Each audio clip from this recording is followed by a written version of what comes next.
Bonjour à tous. Alors, comme je vous l'avais expliqué dans la précédente vidéo, on était plutôt orienté vers notre étoile, notre soleil et son énergie. Et dans cette vidéo, nous serons plutôt orientés vers cet élément, celui de l'eau, celui de la vie. Et il n'est pas au hasard de parler de cet élément, puisque évidemment il m'a passionné depuis toujours, jusqu'à en faire mon métier.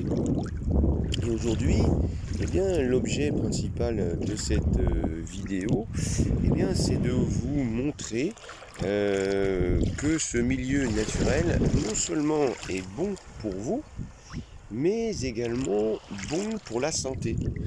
Nous sommes constitués d'eau à plus de 80%. Notre plasma sanguin ressemble très étrangement au milieu marin, salé, à l'eau de mer. Et une liste assez longue, assez exhaustive, dont je ne vous ferai pas part évidemment, mais dont vous pourrez vous intéresser sur tous les bienfaits et la connivence évidente avec ce milieu, cet élément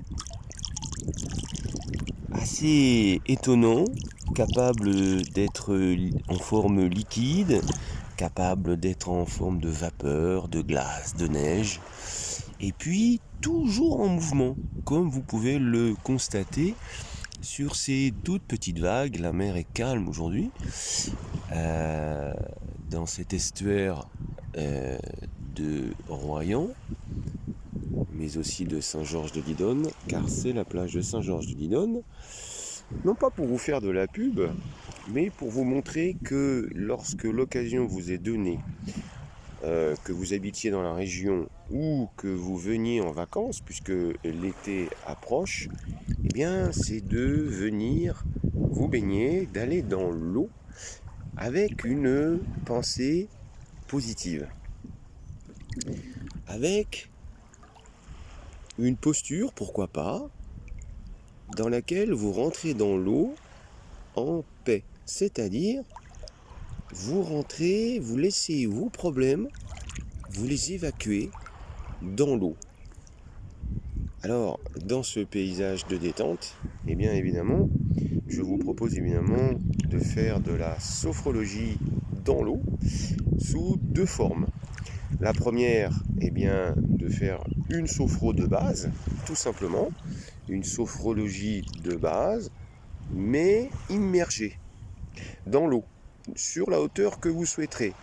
Évidemment, pas totalement immergée, sinon vous aurez du mal à entendre ou à parler ou à méditer, puisqu'il faudra de l'air, mais vous pourrez vous mettre au niveau des jambes, de la taille, de la poitrine, et pourquoi pas même vous immerger jusqu'au cou, afin d'être plongé, c'est le cas de le dire, dans le milieu, et pouvoir, à partir de ce milieu, c'est un milieu différent que celui terrestre, et il est assez tactile, il est assez charnel. On le touche, c'est froid, c'est frais, certains vont aimer, d'autres moins, ça peut saisir, mais dans tous les cas, sans jugement, sans interprétation particulière, c'est un élément guérisseur. C'est un élément guérisseur. Beaucoup de médecins maintenant l'affirment. Les cures thermales sont là pour ça. Les thermes sont là pour ça. Les thalassos sont là pour ça. J'y travaille aussi dans ces centres, et je peux vous dire que inconsciemment, quand les gens se rendent compte réellement, mais pourquoi vous êtes venus, ils sont venus chercher de l'eau curative, de l'eau de soin, mélangée parfois avec de la boue, mélangée avec des oligo-éléments.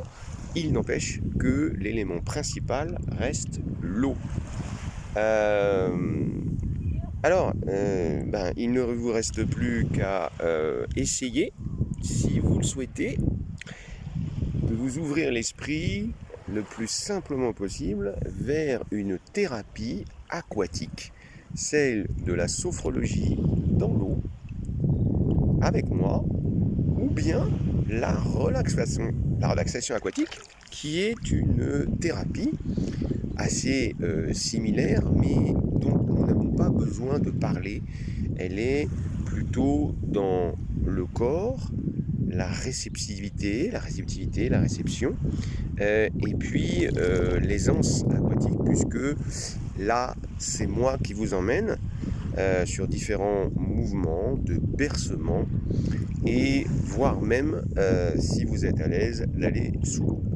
Voilà, je vous laisse encore dans cette vision de cet élément sur lequel nous pouvons parler, n'ayons pas peur des mots, d'amour, de connexion, pas celle forcément entre un homme et une femme, mais celle de connexion avec la nature, bien évidemment, et aussi avec cet élément eau. En l'occurrence là, c'est la mer, mais l'eau est partout, vous la trouverez partout. Là où elle n'est pas présente, eh bien la vie n'existe pas. Voilà, je vous dis à bientôt, et puis à bientôt dans l'eau.